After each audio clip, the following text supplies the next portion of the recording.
ketiga. Hari ini kita akan bincang-bincang sejenak tentang hari penghakiman menurut nubuatan juru selamat Kristen yang mirip dengan Taoisme dan Buddhisme. Namun hari ini kita akan berbicara tentang nubuatan juru selamat dalam Alkitab. Meski Anda bukan seorang Kristen, yakin Anda pasti pernah mendengar nubuatan yang berhubungan dengan penghakiman terakhir atau akhir zaman, 4 penunggang kuda, atau lengkapnya 4 penunggang kuda akhir zaman, dan kedatangan juru selamat. Tapi banyak orang yang mungkin tidak tahu penghakiman akhir zaman seperti apa yang dialami. Lalu siapa juru selamat itu? Bagaimana dia akan datang? Dan bagaimana caranya menyelamatkan umat manusia? Akan seperti apakah dunia kita setelah penghakiman terakhir? Selain itu, mengapa orang asing sangat tidak suka bahkan takut dengan 3 angka 666? Dalam video hari ini, mata ketiga akan mencoba memberikan jawabannya. Namun sebelumnya mata ketiga ingin mengingatkan bahwa seluruh konten dalam video ini tidak mewakili pandangan tim produksi mata ketiga. Mata ketiga hanya menyampaikan suatu informasi yang dianggap layak dipublikasikan untuk dikaji bersama. Terima kasih atas dukungan dan perhatiannya. Kitab Wahyu kepada Yohanes, kitab terakhir dalam kanon yang menutup sejarah Perjanjian Baru dalam Alkitab Kristen. Perjanjian Baru terdiri dari 27 kitab, dan kitab terakhir Wahyu kepada Yohanes jelas merupakan kitab yang aneh dan membuat gelisah dari seluruh rangkaian Alkitab. Dalam kitab inilah diprediksi secara rinci tentang pemandangan yang mengerikan saat tibanya akhir zaman dan sekelompok malaikat maupun iblis dengan wujud yang aneh. Tentu saja, masih banyak misteri yang belum terpecahkan di dalam Alkitab yang belum dapat diuraikan oleh siapapun. Kitab Wahyu kepada Yohanes sebenarnya menggambarkan seorang umat bernama Yohanes yang dengan jelas mencatat penglihatan ilahinya dalam kitab suci. Awalnya seorang rasul bernama Yohanes adalah salah satu misteri Alkitab pertama yang belum terpecahkan di kitab Wahyu. Ada banyak rasul bernama Yohanes di dalam Alkitab. Misalnya di antara 12 murid Yesus, salah satunya bernama Yohanes. Tapi sampai sekarang, tidak ada yang bisa memastikan sosok Yohanes mana yang menulis kitab Wahyu ini. Selain itu, kitab Wahyu merupakan salah satu kitab yang sulit dipahami dalam Alkitab sehingga menimbulkan banyak penafsiran atasnya. Beberapa sarjana bahkan percaya bahwa Yohanes yang unik ini mungkin tidak eksis sama sekali. Sosok dia seperti kebanyakan buku dalam Alkitab, mungkin ditulis oleh seorang penulis anonim, jadi Yohanes mungkin hanya nama samaran. Para ahli mengatakan, bagian tertua dari kitab itu mungkin ditulis sekitar tahun 65 Masehi atau semasa pemerintahan Nero, Kaisar Romawi kelima dan terakhir dari dinasti Julio Claudian. Dan kitab ini mungkin ditulis sebagai versi terakhir sekitar tahun 55 Masehi, yaitu semasa pemerintahan Domitian, Kaisar Romawi ke-11. Kedua kaisar ini, terutama kaisar pertama, Nero, dikenal karena pembunuhan brutalnya terhadap orang-orang Kristen.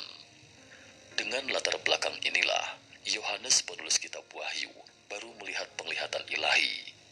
Yohanes diasingkan oleh Kaisar Romawi Domitian ke sebuah pulau kecil di Yunani bernama Patmos setelah gagal dibunuh dengan cara dimasukkan ke minyak mendidih. Suatu hari Yohanes tiba-tiba mendengar suara rendah memanggil namanya.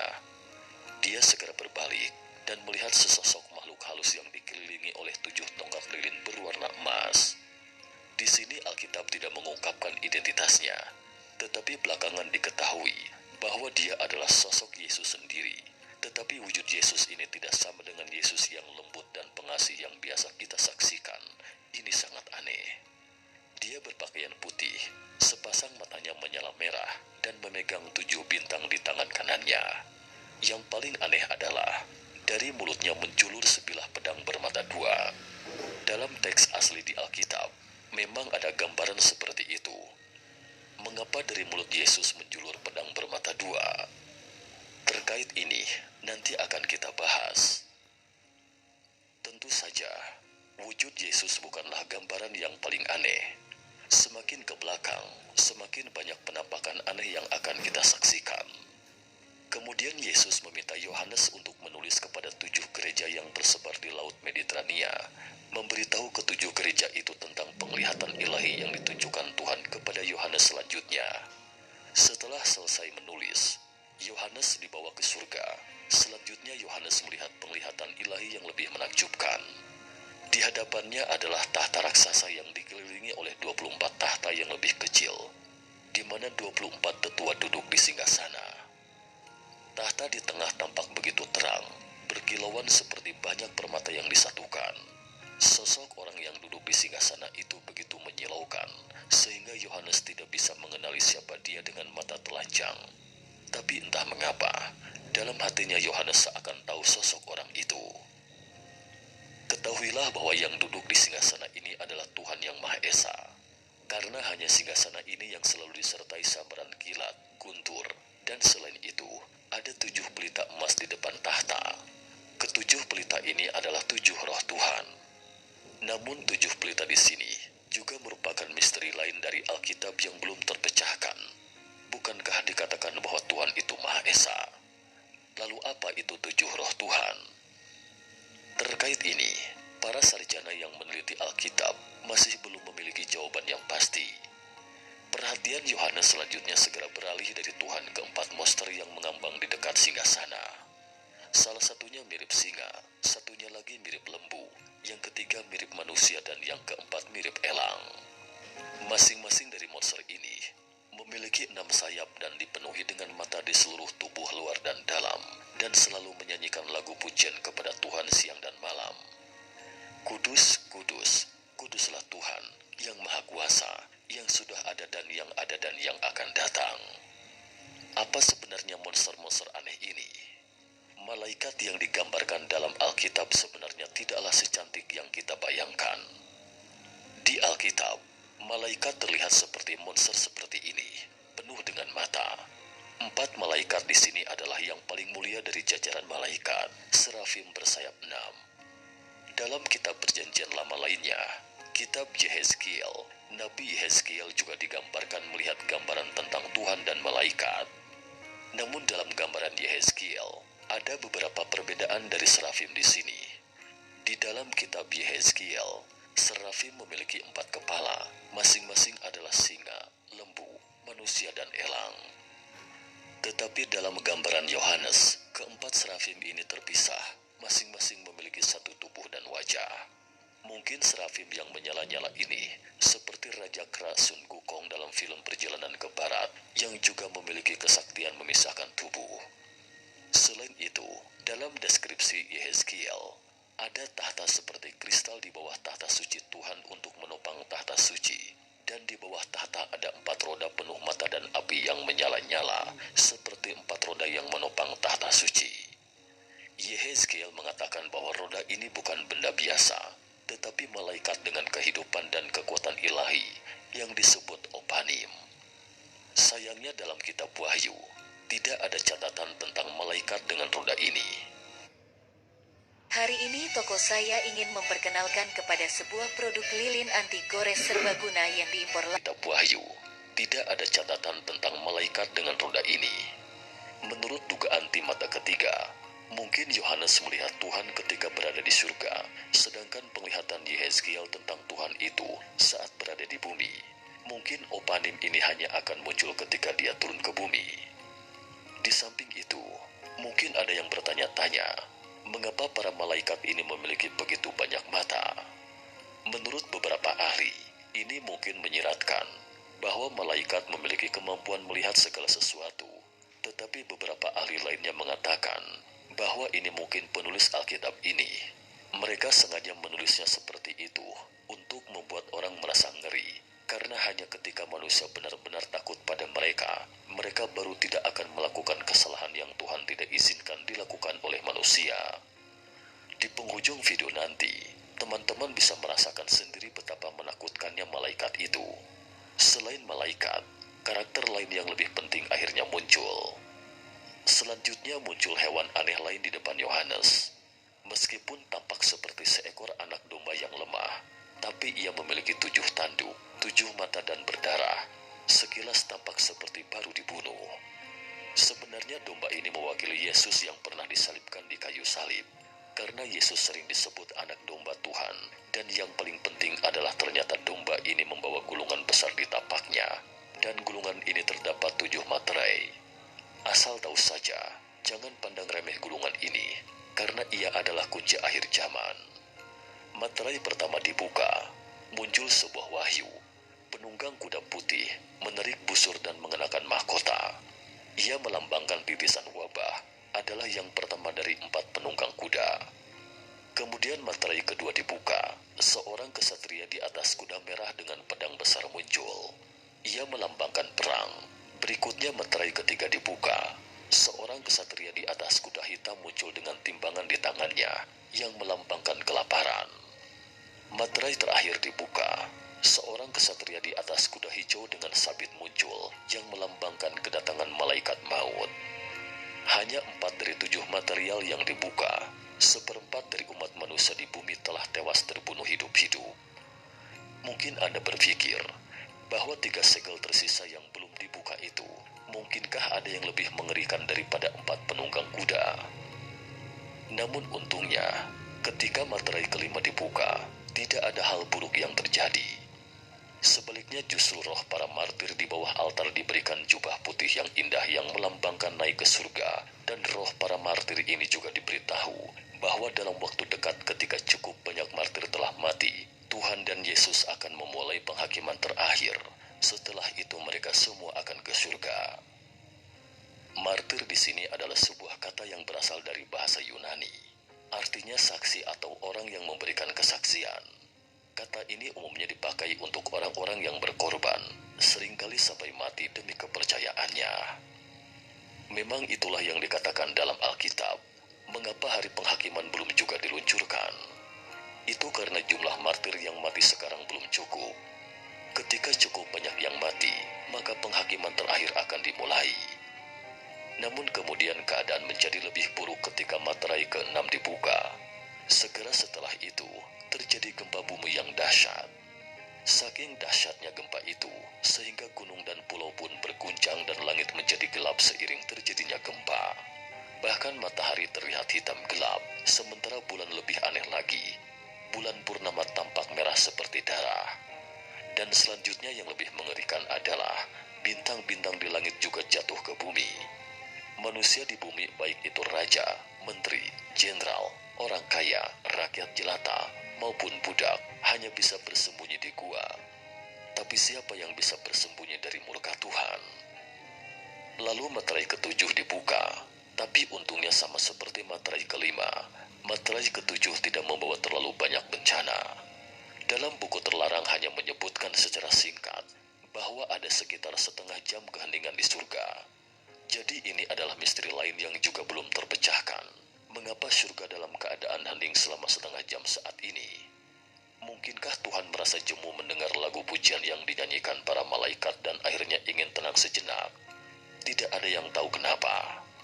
Lalu berikutnya ini, Anda tidak akan berpikir bahwa 7 materai semuanya itu adalah hari penghakiman, kan? Bagaimana mungkin murka Tuhan sesederhana itu? Saat materai ke-7 dibuka, 7 malaikat muncul dengan 7 sangkakala.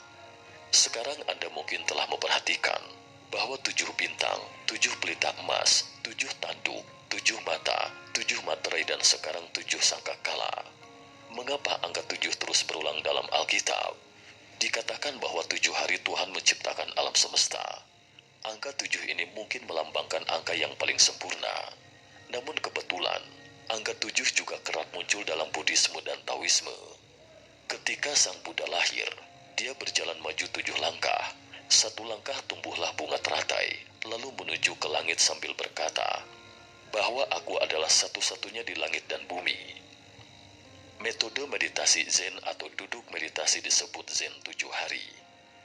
Dalam reinkarnasi Buddha dan Tao, ketika roh keluar dari raga, harus melalui 7 kali 7 hari, yaitu 49 hari. Setiap 7 hari satu tahapan, atau 3 roh dan 7 jiwa seperti yang dikatakan Taois. Mengapa 3 keyakinan ini sangat menyukai angka 7? Namun untuk sementara, kita tidak perlu terlalu jauh membahas hal ini. Berikutnya mari kita lanjutkan tentang 7 sangkakala. Pertama, tolong lupakan dulu malaikat kecil yang lucu dengan trompet kecil yang biasa kita lihat. Karena 7 sangkakala ini, semuanya adalah kekuatan ilahi yang akan meluluh lantakan seisi bumi. Sangkakala pertama berbunyi, hujan es dan api jatuh ke bumi, kobaran api dengan cepat mengamuk di bumi. Sepertiga dari semua tanaman di bumi hancur terbakar. Kemudian sangkakala kedua berbunyi, sebuah benda raksasa seukuran gunung jatuh ke laut, mengubah sepertiga lautan menjadi lautan darah, dan secara langsung membunuh sepertiga biota laut.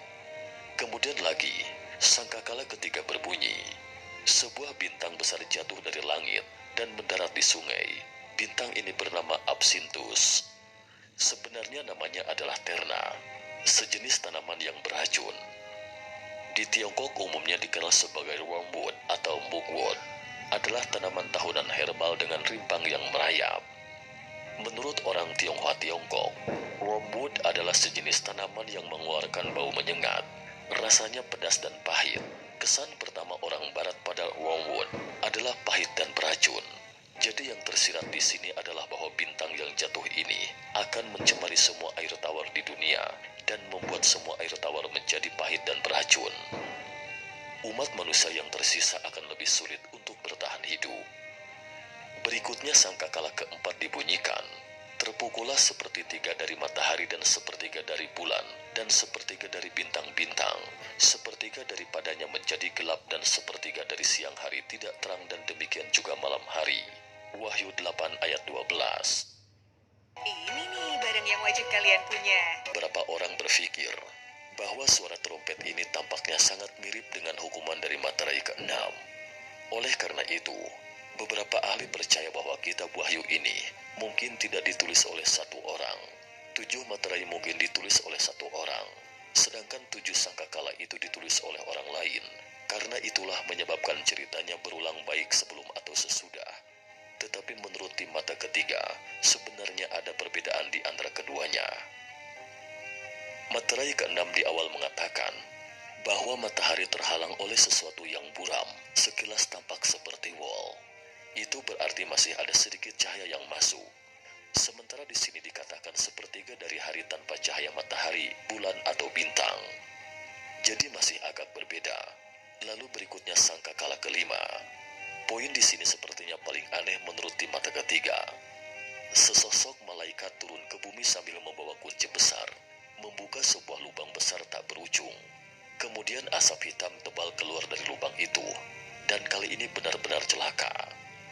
Di bumi yang hanya sedikit sinar matahari, sementara asap hitam justru semakin menghalangi semua sinar matahari yang tersisa. Dan yang lebih mengejutkan lagi adalah belalang raksasa yang tak terhitung jumlahnya muncul dari asap tebal, dan belalang ini bukanlah belalang biasa. Karena tadi sangka belalang ini memiliki wajah pria, rambut panjang wanita yang terurai, mengenakan baju besi dan mahkota di kepala. Yang paling aneh adalah mereka memiliki gigi singa dan racun kalajengking. Kemudian malaikat itu bahkan memerintahkan kepada kawanan belalang tidak boleh merusak rumput atau tanaman lain apapun di muka bumi. Para malaikat telah menempatkan segel ilahi di dahi orang-orang yang beriman kepada Tuhan. Malaikat memerintahkan kawanan belalang hanya boleh mencelakai mereka yang tidak memiliki segel ilahi, dan yang paling penting adalah orang-orang ini harus disiksa selama 5 bulan penuh.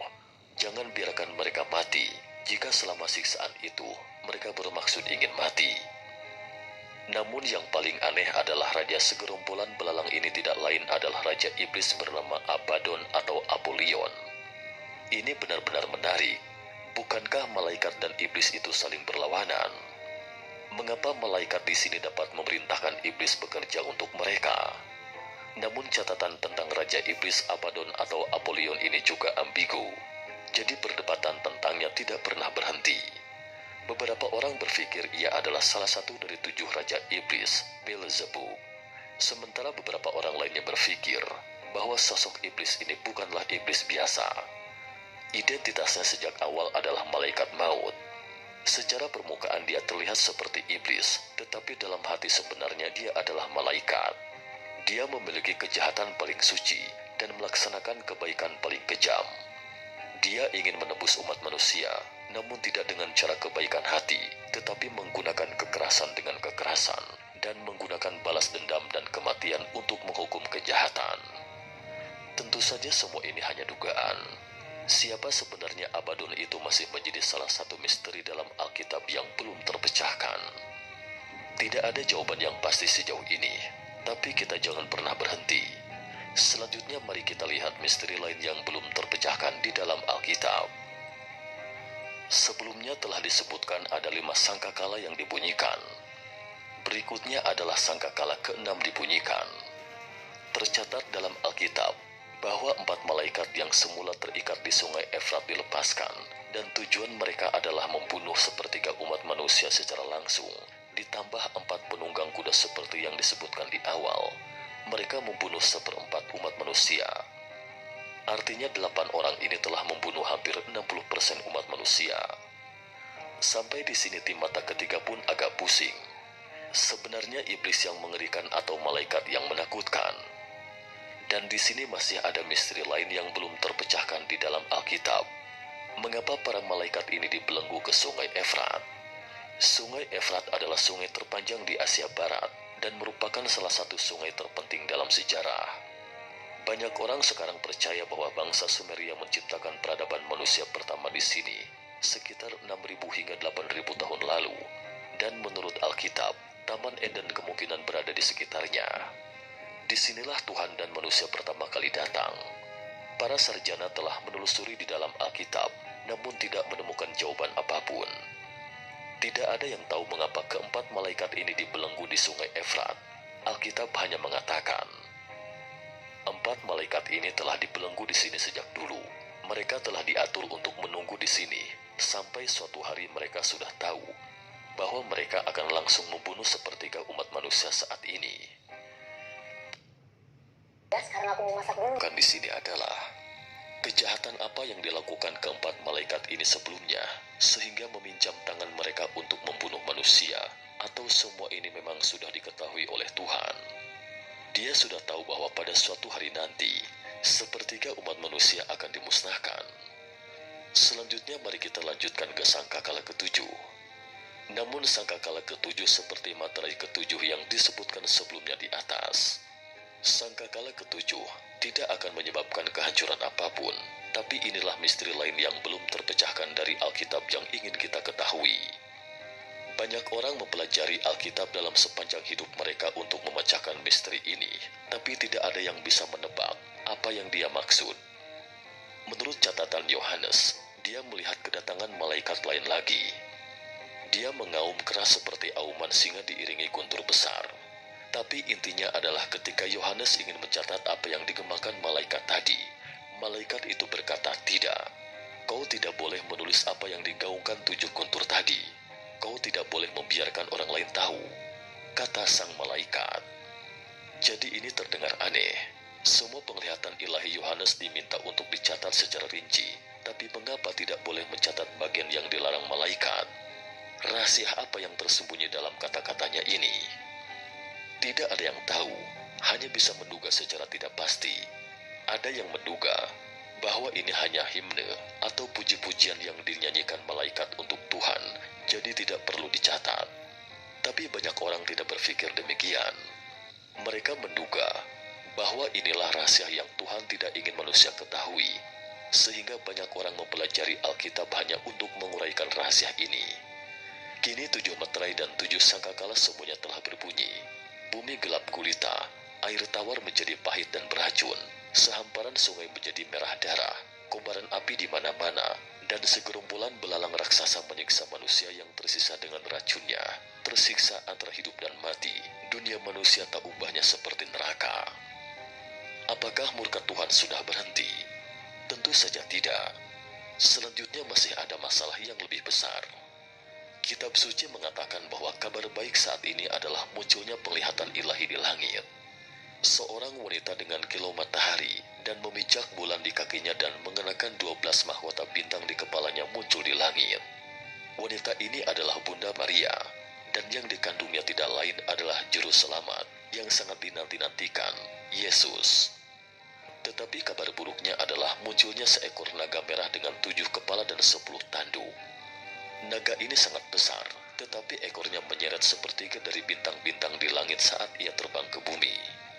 Naga ini ingin memakan Yesus yang masih dalam kandungan. Dan naga ini tidak lain adalah setan, iblis yang mendurhakai Tuhan, iblis yang menyesatkan Adam dan Hawa di Taman Eden. Meskipun kitab suci tidak secara langsung mengatakan siapa sebenarnya sosok iblis itu, namun belakangan banyak orang percaya bahwa iblis ini adalah malaikat yang jatuh, Lucifer. Dan selanjutnya, malaikat agung Michael yang melindungi Yesus muncul di depan iblis. Kali ini Lucifer dan malaikat agung Michael bertarung imbang, keduanya jatuh dari langit ke bumi. Pada saat itu, Raja Iblis sadar bahwa waktunya hampir habis. Jadi dia mengalihkan semua kesaktiannya ke monster lain yang muncul dari laut. Tubuhnya seperti anjing laut tetapi memiliki kaki seperti beruang dan moncong besar seperti singa.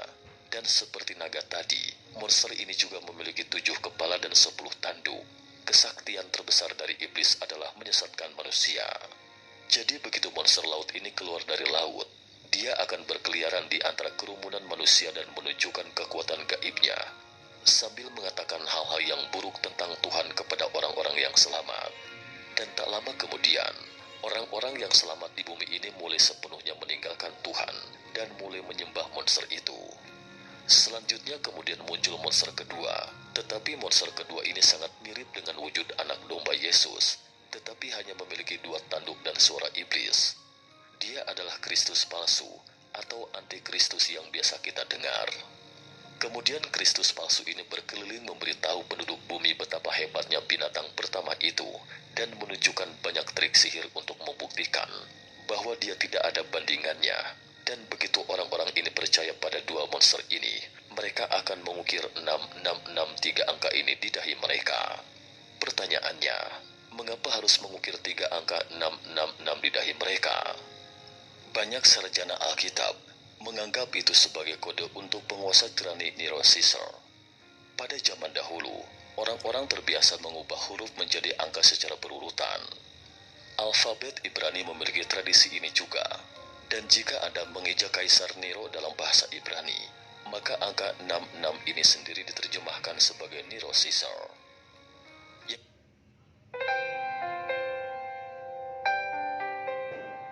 Kitab Wahyu, jika manusia yang tersisa, mereka ingin membeli atau menjual sesuatu, maka mereka harus menunjukkan tanda binatang itu sebelum bertransaksi. Koin Romawi yang digunakan oleh penulis Yohanes pada waktu itu pada dasarnya dicetak dengan kepala Kaisar Romawi. Ini semakin merasionalisasi bahwa angka 666 itu mengandung makna Nero. Mengapa orang Kristen sangat membenci Nero? Ternyata orang-orang Kristen awal menolak untuk menyembah Kaisar. Mereka hanya menyembah Tuhan.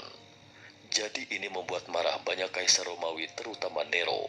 Dia ingin memusnahkan orang-orang Kristen sepenuhnya.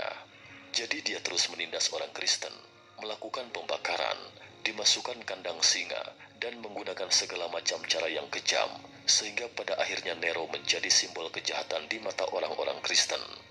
Oleh karena itu dalam kitab Wahyu, 666 melambangkan orang-orang yang menyembah Kaisar, menyembah kepala pemerintahan tetapi tidak menyembah Tuhan, dan meninggalkan Tuhan. Saat itu Kaisar Romawi sangat menekan orang Kristen, sehingga penulis Wahyu tidak berani menggunakan nama asli Nero dalam menyebarkan Alkitab secara luas, jadi hanya menggunakan bilangan 666 untuk menyeratkannya.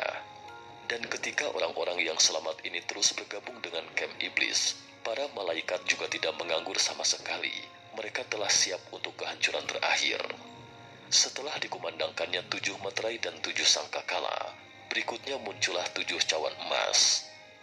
Dari dokumen aslinya tidak menyebutkan apa isi di dalam cawan, hanya menyebutkan isinya penuh dengan murka Tuhan. Selanjutnya, mata ketiga jelaskan secara singkat seberapa dahsyatnya murka Tuhan. Cawan pertama ditumpahkan, orang-orang yang memiliki tanda iblis itu penuh dengan luka bisul. Cawan kedua ditumpahkan, semua makhluk di laut mati dan laut berubah menjadi darah. Cawan ketiga ditumpahkan, sungai, danau, dan mata air semuanya berubah menjadi darah. Cawan keempat ditumpahkan ke atas matahari, dan kepadanya diberi kuasa untuk menghanguskan manusia dengan api. Dan manusia dihanguskan oleh panas api yang dahsyat, membakar dengan ganas mereka yang menolak untuk menyembah Tuhan. Cawan kelima ditumpahkan di atas tahta binatang itu, dan mereka semua yang menyembahnya terperosok ke dalam kegelapan. Para cendekiawan umumnya berpikir bahwa ini adalah tanda runtuhnya kekaisaran Romawi, dan pada saat yang sama, luka bisul dari cawan pertama mulai bereaksi. Mereka hanya menggigit lidah mereka karena kesakitan. Cawan keenam ditumpahkan ke atas sungai Efrat, lalu keringlah airnya. Tentara dari seluruh dunia berkumpul di tempat yang disebut Harmagedon. Di sini Tuhan sepenuhnya menaklukkan iblis dan mereka yang menolak untuk bertobat. Cawan ketujuh ditumpahkan, dan dari dalam bait suci terdengarlah suara yang nyaring dari tahta itu. Maka memancarlah kilat dan menderulah gemuruh-guruh, dan terjadilah gempa bumi yang dahsyat yang belum pernah terjadi sejak manusia ada di atas bumi. Begitu dahsyatnya gempa bumi itu. Lalu terbelahlah kota besar menjadi 3 bagian, dan runtuhlah kota-kota, bangsa-bangsa yang tidak mengenal Tuhan. Namun meski dalam situasi ini masih ada orang yang selamat yang terus menghujat Tuhan. Selanjutnya buku terlarang itu mengatakan bahwa bencana itu benar-benar menghancurkan kota Babel atau Babylon. Kota Babel ini dikenal sebagai kota yang terkenal akan kejahatannya dalam perjanjian lama. Tetapi menariknya, pada masa penulis Yohanes, kota Babel ketika itu telah diduduki oleh Persia selama lebih dari 400 tahun dan telah ditinggalkan untuk waktu yang lama, sehingga banyak yang berpikir bahwa Babel sebenarnya hanyalah isyarat seperti angka 666 tersebut di atas. Yang tersirat dari kota Babylon di sini adalah ibu kota kekaisaran Romawi. Terakhir setelah siksaan terus-menerus dari 3 putaran bencana ini, Tuhan akhirnya tidak murka lagi dan memulai penghakiman terakhir yang sebenarnya, dan munculnya Sang Juru Selamat. Masih ingat tentang pedang bermata 2 yang menjulur keluar dari mulutnya tadi? Pada saat ini, Tuhan tidak lagi bermaksud menyiksa manusia. Pada akhirnya pedang bermata 2 di mulut Yesus ini sepenuhnya membunuh semua manusia yang masih hidup. Binatang pertama dan kedua dilemparkan oleh Tuhan di dekat lautan api yang menyala-nyala dengan belerang. Dan lautan api ini mengacu pada neraka. Kemudian iblis setan juga disegel selama 1000 tahun dalam jurang maut tak berujung seperti yang disebutkan di atas. Dan yang paling penting adalah bahwa dalam 1000 tahun penyegelan iblis itu, Juru Selamat Yesus turun lagi ke bumi, membangkitkan para martir Kristen, termasuk mereka yang tidak menjadi martir Kristen dan yang tidak menerima tanda setan di dahi mereka. Jadi tak perlu khawatir, Alkitab dengan jelas mengatakan bahwa tidak apa-apa bagi mereka untuk tidak percaya pada Tuhan. Selama Anda tidak percaya pada setan sampai hari penghakiman terakhir, Anda masih bisa dibangkitkan. Kemudian Yesus membawa manusia yang tersisa untuk menjalani kehidupan yang bahagia dalam 1000 tahun ini. Waktu berlalu dengan cepat. Singkat cerita, 1000 tahun pun akan segera tiba. Raja Iblis setan juga telah dibebaskan. Namun pembebasannya bukanlah pengampunan Tuhan baginya, tetapi justru sekarang adalah penghakiman terakhir.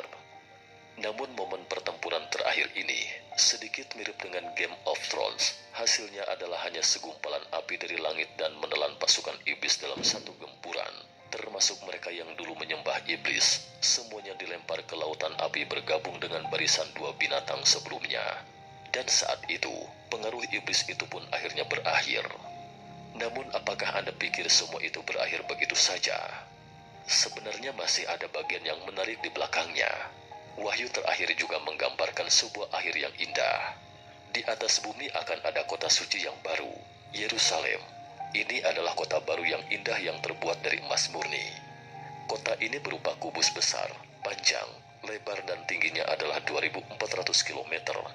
Dan yang lebih menakjubkan lagi, di kota ini Tuhan, Yesus, malaikat, raja dan manusia, semua hidup bersama dalam harmoni. Air kehidupan di kota terus mengalir. Anda bisa minum sepuasnya dengan bebas. Sejak itu selama seseorang bisa masuk ke dalam kehidupan di kota ini, tidak akan pernah ada lagi kematian, dan tidak akan pernah ada lagi kesedihan, tangisan dan siksaan derita. Namun jika hati Anda kotor, orang-orang yang tidak tahu malu dan pembohong itu tidak bisa masuk. Hanya mereka yang benar-benar sesuai dengan iman Yesus yang dapat memasuki kota ini. Nah pemirsa, inilah isi Wahyu Yohanes dalam video kali ini. Cukup sekian dulu topik kita hari ini. Terima kasih atas perhatiannya.